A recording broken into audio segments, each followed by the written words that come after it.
Syifa. Di sini saya akan menjelaskan materi tentang bentuk dan jenis perusahaan pada mata kuliah akuntansi pengantar 1.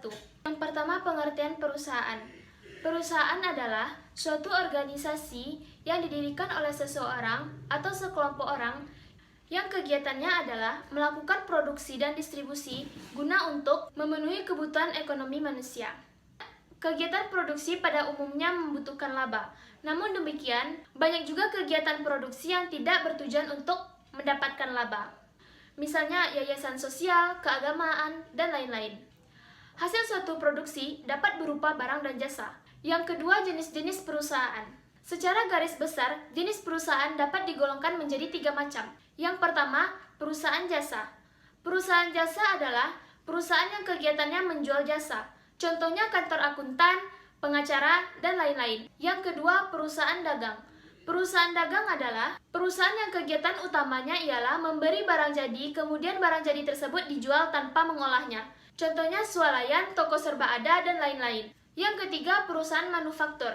Perusahaan manufaktur ialah perusahaan yang kegiatannya mengolah bahan baku menjadi bahan jadi, kemudian bahan jadi tersebut dijual. Contohnya pabrik sepatu, pabrik roti, dan lain-lain. Yang ketiga, saya akan membahas bentuk perusahaan. Perusahaan dapat dibedakan sebagai berikut. Yang pertama, perusahaan perseorangan, yaitu bentuk perusahaan yang tanggung jawabnya pada pribadi seseorang. Seluruh kekayaan atau modal adalah milik pribadi. Yang kedua, usaha persekutuan dengan firma. Suatu bentuk persekutuan usaha yang didirikan oleh beberapa orang dengan menggunakan nama bersama. Persekutuan ini akan memperoleh modal dari orang-orang yang bergabung dalam persekutuan ini. Yang ketiga, usaha persekutuan komanditer. Bentuk usaha ini hampir sama dengan firma.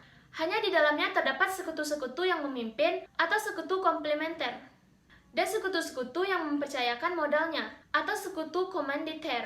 Yang keempat, perseroan terbatas atau PT. Perseroan terbatas adalah badan hukum, yaitu badan yang mempunyai kekayaan, hak, serta kewajiban sendiri yang terpisah dari pemilik. Yang kelima, koperasi, yaitu suatu perkumpulan yang anggotanya bersifat murni pribadi dan tidak dapat dialihkan. Di dalam koperasi ini tidak dapat modal permanen, karena di dalam koperasi ini anggotanya dapat berganti-ganti. Modal koperasi ini terdiri dari simpanan pokok, simpanan wajib, dan simpanan sukarela yang dapat modal dari anggota-anggotanya di dalam koperasi tersebut. Baiklah, hanya itu materi yang dapat saya sampaikan. Semoga teman-teman mengerti dalam pembahasan saya ini. Oke, terima kasih.